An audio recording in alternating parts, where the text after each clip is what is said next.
इन्टरनेटको धेरै प्रयोग भइरहेको अहिलेको समयमा अनलाइनमा रहेका व्यक्तिगत डेटामाथि साइबर आक्रमण तथा अनधिकृत पहुँच राख्ने घटना बढिरहेका छन्। केही सावधानी अपनाउँदा यस्तो जोखिम कम गर्न सकिन्छ।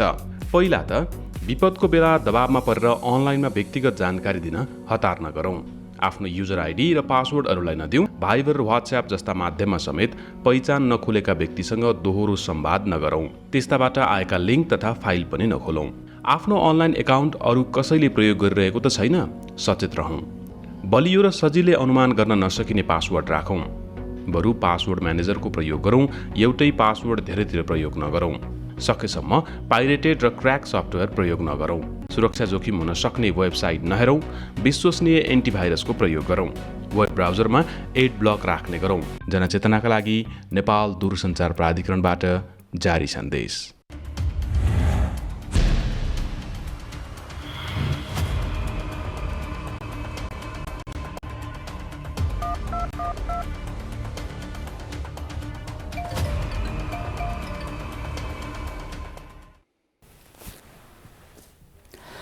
नमस्कार। कार्यक्रम कोभिड हटलाइनमा यहाँलाई हार्दिक स्वागत छ। नेपाल दूरसञ्चार प्राधिकरण र नेपाल टेलिभिजनको संयुक्त प्रस्तुति कार्यक्रम कोभिड हटलाइन यहाँहरूमाझ प्रत्येक दिन आउने गर्छ। कार्यक्रममा हामी तपाईँका जिज्ञासा, गुनासा र समस्या लिने गर्छौँ र तिनको समाधानका लागि सम्बन्धित निकाय समक्ष पुर्याएर मध्यस्थकर्ताको भूमिका निर्वाह गर्दै आइरहेका छौँ। दर्शकवृन्द, आज शनिबारको श्रृङ्खलामा हामीले यो साता प्रसारण गरेका महत्त्वपूर्ण दुईवटा विषयवस्तु तपाईँमाझ राख्ने गर्छौँ। आजका विषयवस्तुमा प्रवेश गर्नुभन्दा पहिले तपाईँले जिज्ञासा र गुनासा पठाउने माध्यम यहाँनिर प्रस्तुत गर्दैछौँ।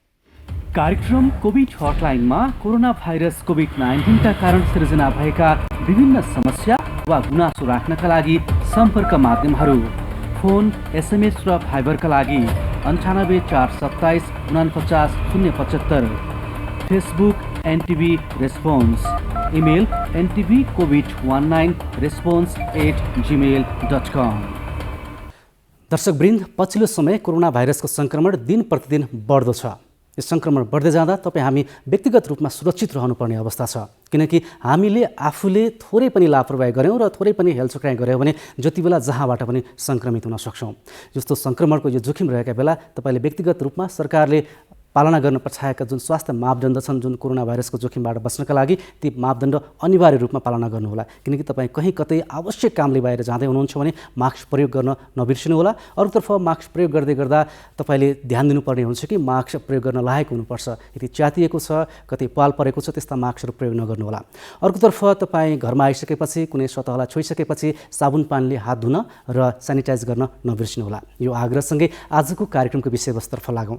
खास गरी पछिल्लो समय सङ्क्रमण दर बढ्दै जाँदाखेरि अब जुन बिरामीहरूको दर बढिसकेपछि अब हस्पिटलहरूमा र विभिन्न स्वास्थ्य संस्थाहरूमा बिरामीहरूले बेड पाउने अवस्था कम भइसकेको छ र त्यहाँ एकदम महत्त्वपूर्ण अथवा गम्भीर बिरामीहरूले मात्रै बेड पाउने अवस्था छ। कतिपय ठाउँमा त बिरामीले बेड नपाएर फर्किएका कुराहरू पनि आइरहेका छन्। यो अवस्थामा अब हामी सङ्क्रमित भइसकेपछि होम आइसोलेसनमा बस्नुको विकल्प छैन र होम आइसोलेसनमा बसेर आफूले स्वास्थ्य सम्बन्धी मापदण्ड पालना गर्नुको विकल्प छैन। त्यसैले तपाईँ हामी घरमा बस्दै गर्दा, होम आइसोलेसनमा बस्दै गर्दा कस्ता खालका मापदण्डहरू अपनाउनुपर्छ र के कस्ता क्रियाकलापमा बढी ध्यान दिनुपर्छ, यो विषयमा केन्द्रित रहेर हामीले गरेको कुराकानी अब तपाईँमाझ प्रस्तुत गर्दैछौँ। हामीले यो विषयमा केन्द्रित रहेर जनस्वास्थ्य विज्ञ डाक्टर रविन्द्र पाण्डेसँग कुराकानी गरेका थियौँ। अब क्रममा उहाँसँग गरिएको कुराकानी तपाईँमाझ प्रस्तुत गर्दैछौँ। डाक्टर साहब, यहाँलाई स्वागत छ। नमस्कार, धन्यवाद।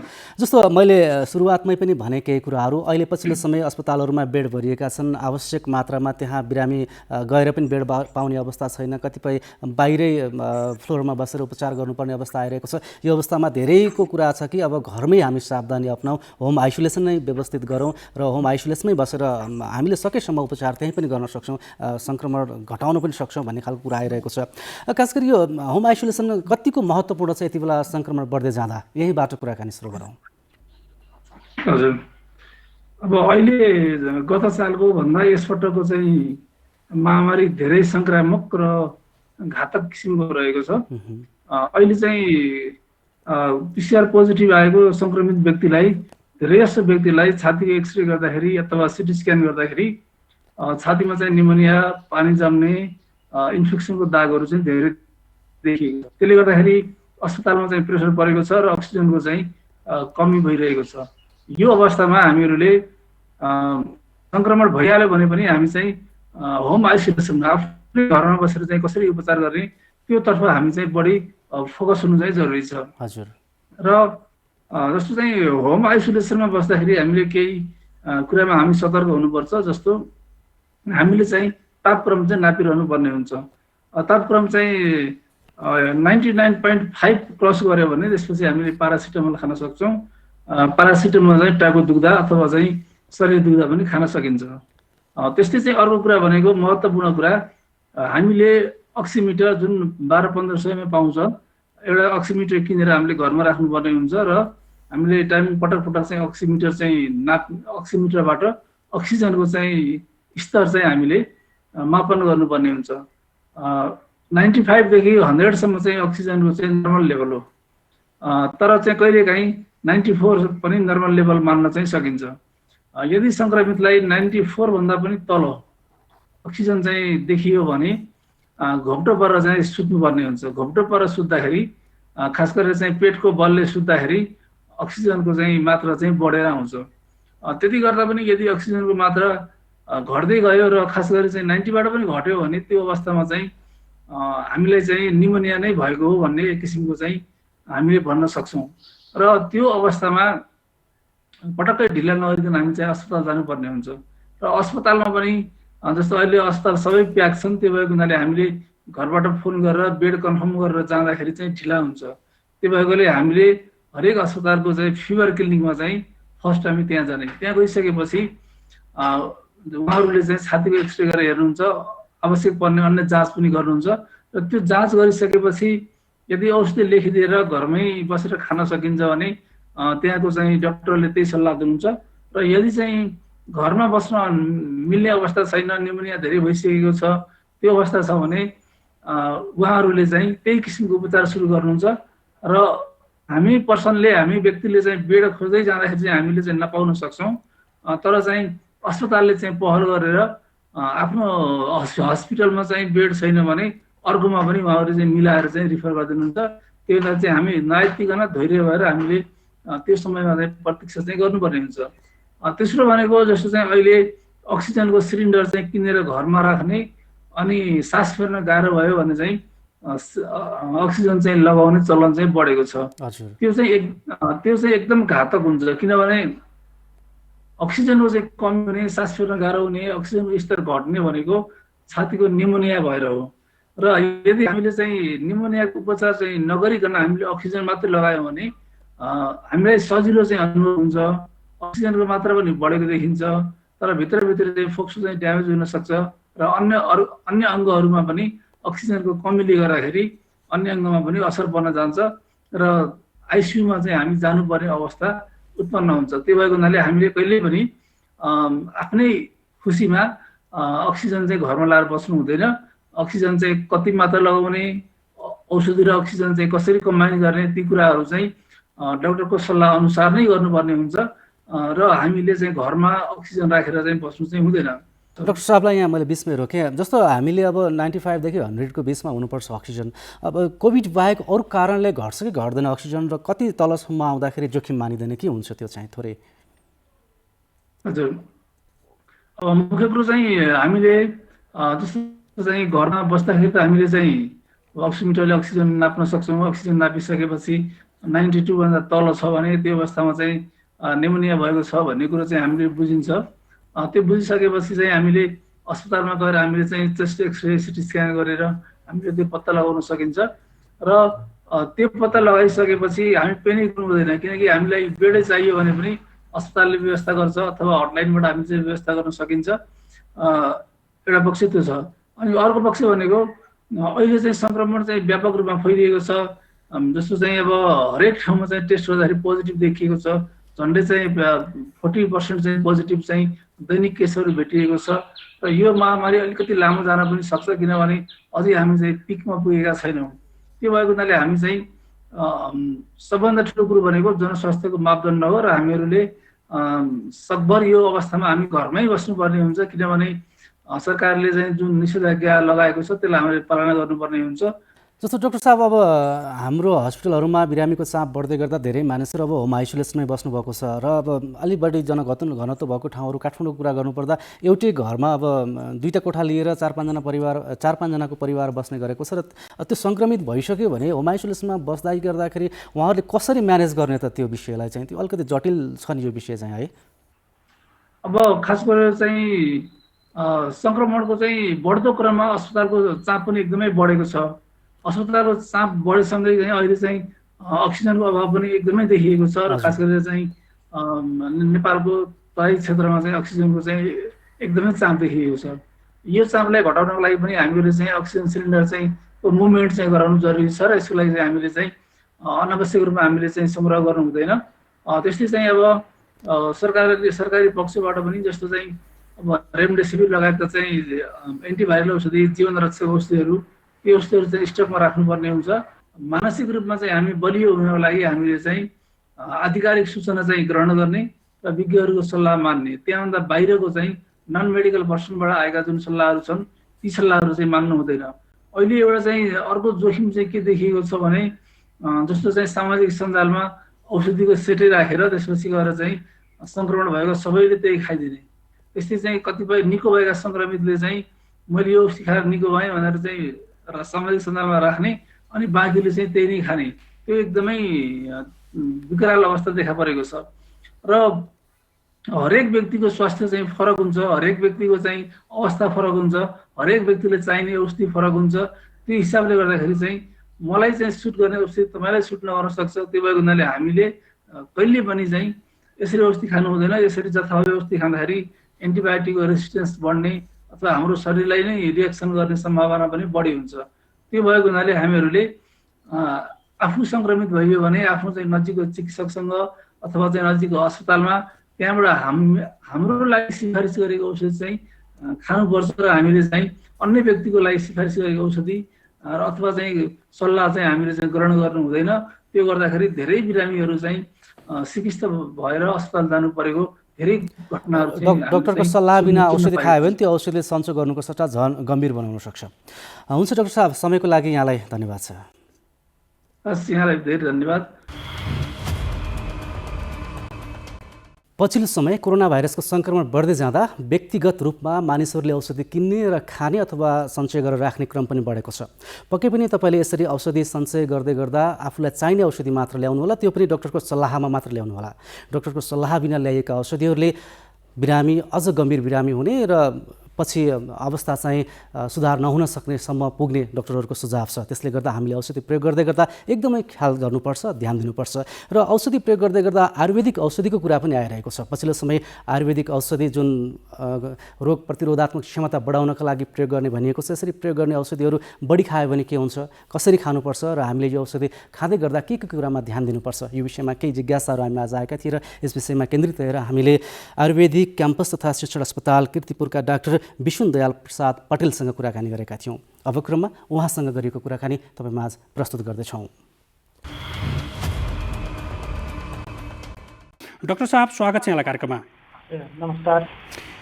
मैले भूमिकामा पनि जोडेँ अलिकति। पछिल्लो समय जुन बेड अभाव भइरहेका छन्, व्यक्तिहरू आइसियुमा पुगिरहेका छन्, यङ व्यक्तिहरू जो हट्टाकट्टा व्यक्ति हुनुहुन्छ उहाँहरू आइसियुमा पुगेको स्थिति छ। यो स्थितिमा अब हामीले आयुर्वेदिक औषधिको महत्त्व र बिचमा हामीले क्लिनिकल ट्रायल पनि गरेका थियौँ, त्यसको महत्त्वको विषय त्यो कहाँ पुग्यो भन्ने विषय पनि एउटा चर्चाको विषय सँगै रहला। यद्यपि यति बेला हामीले आयुर्वेदिक औषधिको महत्त्वलाई अब कसरी बुझ्नुपर्छ यो कोभिड-19 को सङ्क्रमण बढ्दै जाँदाखेरि? हजुर, अहिले त अब नेपाल सरकारले यो अति सङ्क्रमित जिल्लाहरूमा निषेधाज्ञा जारी गरेको छ र हामी घरमा लकडाउनको अवस्थामा छौँ। यस्तो बेलामा अब हामी आफू र आफ्नो परिवारलाई स्वस्थ राख्नुपर्ने जिम्मेवारी पनि बढेको छ।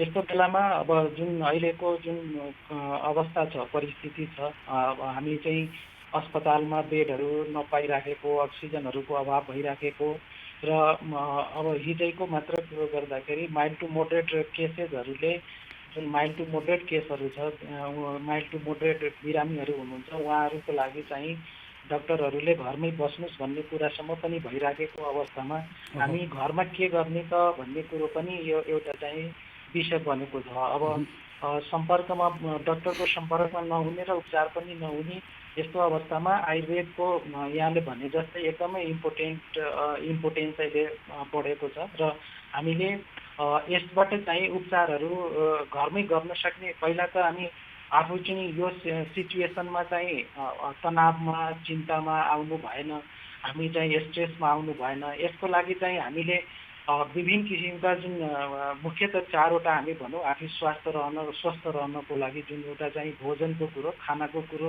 सन्तुलित ताजा जुन खाना हुन्छ हामी घरमा चाहिँ खानुपर्ने हुन्छ भने घरमै लकडाउनको अवस्थामा पनि शारीरिक व्यायामहरू र मानसिक व्यायामहरू गर्नुपर्ने अवस्था छ। त्यस्तै चाहिँ दैनिक क्रियाकलापहरू छन् जुन चाहिँ दिनचर्या भन्छौँ हामी, आफूलाई व्यस्त राख्ने, एक्टिभ राख्ने, जुन हाम्रो घरभित्रै राख्न सक्ने जुन आजको आवश्यकता देखेको छ त्यो चाहिँ गर्नुपर्ने देखिन्छ भने हामीले बानी बेहोराहरू पनि उत्तम खालको बानी बेहोराहरू पनि पालना। डाक्टर साहब, अलिकति मैले बिचमा रोकेँ यहाँलाई। जस्तो यो आयुर्वेदिक औषधिको चर्चा गरिरहेका छौँ हामी, यद्यपि यति बेला हस्पिटलहरूमा बेड अभाव भएका, भेन्टिलेटरमा पुगेका विषयहरू पनि चर्चाका विषय छन् र हामीले अब आयुर्वेदिक औषधि नै प्रयोग गर्ने यहाँको सुझाव हो भने कस्ता खालका आयुर्वेदिक औषधिहरू प्रयोग गर्ने र कुन समयमा प्रयोग गर्दाखेरि चाहिँ हामी अहिले जुन खालको सङ्क्रमण र सिकिस्त बिरामीहरू देखिरहेका छन् नि त्यसबाट मुक्त हुन सक्छौँ?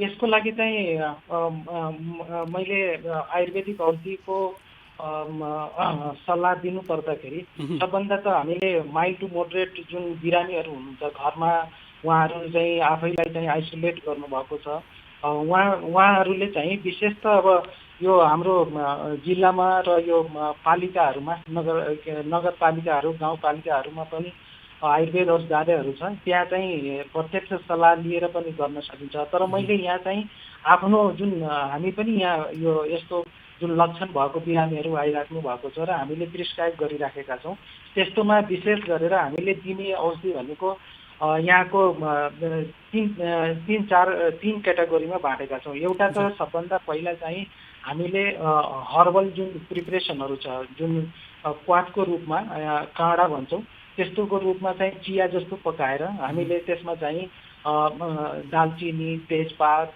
त्यसपछि अदुवा, मरिच यी सबै राखेर एउटा चिया बनाउने ब्ल्याक टी, त्यसको प्रयोग गर्ने प्रशस्तै। बाफ लिनुपर्ने, बाफ लिँदाखेरि हामीले त्यसमा चाहिँ के गरौँ भने 1 चम्चा नुन राखिदिउँ 1 लिटर पानीमा र त्यसमा हाम्रो घरभित्र भएको के हामीसँग उपलब्ध छ, तुलसी पात छ, अजवाइन छ, तेजपात छ, बेसार छ, यी चिजहरू चाहिँ हामीले टुक्रा टुक्रा पारेर त्यसमा राखिदिउँ र यो उम्लिराखेको पानी जब हामीले उम्लिन्छ त्यसको चाहिँ हामीले 2 देखि 3 मिनटसम्म बाफ लिउँ र यो दिनमा 3 देखि 4 सम्म पनि यसको हामीले बाफ लिँदाखेरि हामीलाई यसले चाहिँ एकदमै। डाक्टर साहब, मैले डाक्टर साहब यहाँ रोकेँ, जुन हामीले यो बाफ लिने छ नि यो चाहिँ बिरामी सङ्क्रमितले लिने कि अथवा अरू नर्मल व्यक्तिले पनि लिन मिल्यो? यो सङ्क्रमित भइसकेका बिरामीहरूले लिँदाखेरि उहाँलाई सासको समस्या चाहिँ यसबाट चाहिँ सहज हुन्छ।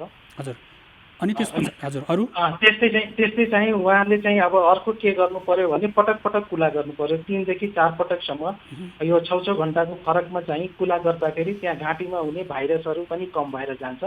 यस्तै चाहिँ उहाँको जुन अघि नै मैले भने जुन यो यसको के अरे दालचिनी छ, अनि त्यसमा चाहिँ अदुवा छ, मरिच छ, यी सबै राखेर पकाउँदाखेरि त्यो एउटा चिया जस्तो पकाइसकेपछि त्यसमा चाहिँ कागतीको रस आफ्नो स्वाद अनुसार र चिनीको ठाउँमा चाहिँ गुड, जुन चाहिँ हामीले गुड भनेको ज्यागरी, यो गाउँघरमा मिठा पनि भन्छ, भेरी पनि भन्छ, यसलाई राखेर चाहिँ चिया जस्तो बनाएर चाहिँ हामीले 2 देखि 3 पटकसम्म प्रयोग गर्नुपर्छ।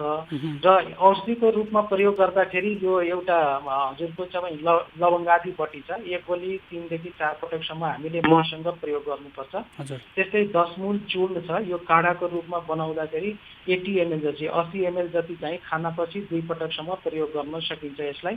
र अश्वगन्धा चूर्ण छ, त्यो 3 ग्रामको रूपमा 3 ग्राम गरम पानीसँग चाहिँ हामीले राति सुत्ने बेलामा यसको प्रयोग गर्नुपर्छ। त्यस्तै एउटा अर्को 2 ट्याब्लेटहरू छ, लक्ष्मी विलास रसको 2 गोली 3 पटकसम्म हामीले 10 दिनसम्म प्रयोग गर्ने। यसमा अझ समस्या अलिक बढी छ भने यसमा अर्को औषधि पनि छ, महामृत्युञ्जय रस छ, त्यो गोली चाहिँ हामीले प्रयोग गर्छौँ भने त्यो अलिकति डाक्टर साहब त्यो महामृत्युञ्जय रस भनेको के हो? यो भनेको चाहिँ तपाईँको यो अलि यसमा चाहिँ तपाईँको यो जडीबुटी र यो खनिजहरू को भस्महरूबाट मिलाएर बनाएको औषधि यो हुन्छ। कहाँ पाइन्छ त डाक्टर साहब? यो चाहिँ हाम्रो यो अभाइलेबल छ, यो फार्मेसीहरूमा एभाइलेबल हुन्छ, आयुर्वेदिक फार्मेसीहरूमा एभाइलेबल छ। यो चाहिँ हामीले चलाउने गर्छौँ, आफ्नो अहिले पनि हामीले यो चलाइरहेछौँ। भने यहाँले राखेको जस्तै अर्को एउटा सबभन्दा राम्रो हाम्रो पछिल्लो समयमा यो गत वर्षको चाहिँ प्रयोगमा देखेको, म आफै पनि कोभिड इन्फेक्टेड भएको थिएँ 2 पल्ट र मैले आफै पनि यो प्रयोग गरेका थिएँ। 3 दिनसम्म मेरो परिवारमा मेरो भतिजो पनि इन्फेक्टेड भएको थियो, सिम्टम्स थियो 4 साल। अनि हामीले चाहिँ एसटी मधु चूर्णको 10 ग्रामको यो 200 ml जतिमा पकाएर 100 ml 80 ml जति पानी बाँकी राख्दाखेरि त्यसमा तिर्कटु भन्ने एउटा अर्को चूर्ण छ। यो एकदमै पिरो हुन्छ, सुतो, तितला र मरिचको बराबर भाग मिलाएर बनाएको हुन्छ। यसलाई चाहिँ हामीले सिभिरिटी कस्तो छ, हामी कतिको चाहिँ सङ्क्रमित छौँ, गाह्रो भएको छ, हामीलाई सिम्टम्सहरू कति बढी छ त्यसमा भर पर्छ। 1 देखि 2 ग्रामसम्म त्यो काँडा चाहिँ हामीले चाहिँ छानिसकेपछि गिलासमा राखिसकेपछि 1 ग्राम जति आधा चम्चा, अब यो टी स्पुनफुल चम्चा जुन चिया चम्चा भन्छौँ हामी, त्यसको आधा गरिसकेपछि आधा चम्चा चाहिँ त्यो काँडामा राखेर 5 मिनट त्यसको गिलासको मुख छोपेर 5 मिनट पछि चाहिँ चिया जस्तै त्यसलाई चाहिँ हामीले डाक्टर साहब अब अलिकति छोट्याउँ। यो जुन यो हामीले औषधि सेवन गर्ने आयुर्वेदिक औषधि सेवन गर्ने विषय छ नि, यो चाहिँ जस्तो सङ्क्रमित भएका व्यक्तिले अब यसको त फेरि असर आयुर्वेदिक औषधि भन्ने बित्तिकै तत्कालै रियाक्सन देखाउँदैन, समय लाग्छ। हामी यति बेला सङ्क्रमण एकदमै तीव्र गतिको सङ्क्रमणमा छौँ। त्यसले गर्दाखेरि कुन समयमा चाहिँ सेवन गर्यो र कहिलेबाट सेवन गर्यो भने चाहिँ यसबाट बच्न सकिन्छ र जुन खालका जटिल खालका सङ्क्रमण छ त्यसलाई न्यूनीकरण गर्न सकिन्छ? यो जुन अब हाम्रो अब हामीले गर्ने भनेको आरटीपीसीआर नै हो। आरटीपीसीआर पोजिटिभ आइसकेपछि हामीले यो औषधिहरू सेवन गर्नुपर्छ। यो अब यहाँले अब आयुर्वेद चिकित्सकहरू यहाँको भनौँ न बिरामीको नजिकमा आयुर्वेद चिकित्सकहरू को हुनुहुन्छ उहाँसँग सम्पर्क गरेर गर्न सकियो, या हामीसँग पनि हाम्रो लिस्टहरू पनि रेडी तयार हुँदैछ। त्यो लिस्टमा चाहिँ हामीलाई सम्पर्क गरेर पनि सोध्न सकिन्छ यो कुराहरू कसरी सेवन गर्ने, बिरामीले आफै सोध्न सकिन्छ। दर्शकवृन्द, आज हामीले 2वटा विषयवस्तुमा केन्द्रित रहेर गरिएको कुराकानी तपाईँमा आज प्रस्तुत गऱ्यौँ र आगामी श्रृङ्खलामा फेरि तपाईँका जिज्ञासा गुनासा समस्यासहित आउनेछौँ र तिनको सम्बोधनका लागि अहोरात्र हामी खटिरहेका छौँ। तपाईँ पनि आफूसँग कोभिड-19सँग सम्बन्धित कुनै जिज्ञासा समस्या गुनासा छन् भने हामीमा आज पठाउन सक्नुहुन्छ। त्यसका लागि तपाईँले पठाउने माध्यम यहाँनिर प्रस्तुत गर्दैछौँ। कार्यक्रम कोभिड हटलाइनमा कोरोना भाइरस कोभिड-19 का कारण सिर्जना भएका विभिन्न समस्या वा गुनासो राख्नका लागि सम्पर्क माध्यमहरू फोन, एसएमएस र फाइबरका लागि 98 427 49 075, Facebook NTV response, email ntvcovid19response@gmail.com। तपाईँ पनि यी माध्यम प्रयोग गरेर आफूसँग रहेका जिज्ञासा गुनासा र समस्याहरू हामी आज पठाउन सक्नुहुन्छ। तिनको समाधानका लागि मध्यस्थकर्ताको भूमिका निर्वाह गर्न हामी 24 घण्टा तपाईँको साथमा छौँ। दर्शकवृन्द, आजको लागि कार्यक्रम कोभिड हटलाइनको लागि छुट्याएको समय सकिएको छ। तपाईँ हाम्रो भेट भोलि फेरि नयाँ विषयवस्तुका साथ हुनेछ। तबसम्मको लागि हामी सबैलाई बिदा दिनुहोस्। तपाईँ भने नेपाल टेलिभिजन हेर्दै गर्नुहोस्। नमस्कार।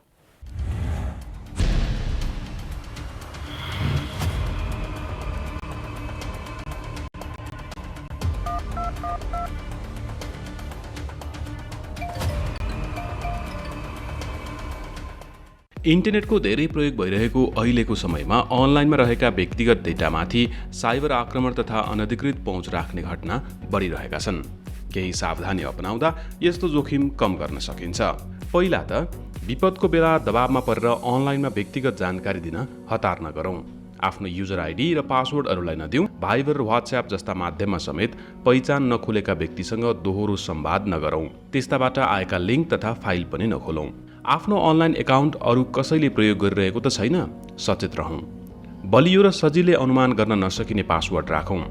बरु पासवर्ड म्यानेजरको प्रयोग गरौँ, एउटै पासवर्ड धेरैतिर प्रयोग नगरौँ। सकेसम्म पाइरेटेड र क्र्याक सफ्टवेयर प्रयोग नगरौँ। सुरक्षा जोखिम हुन सक्ने वेबसाइट नहेरौँ। विश्वसनीय एन्टिभाइरसको प्रयोग गरौँ। वेब ब्राउजरमा एड ब्लक राख्ने गरौँ। जनचेतनाका लागि नेपाल दूरसञ्चार प्राधिकरणबाट जारी सन्देश।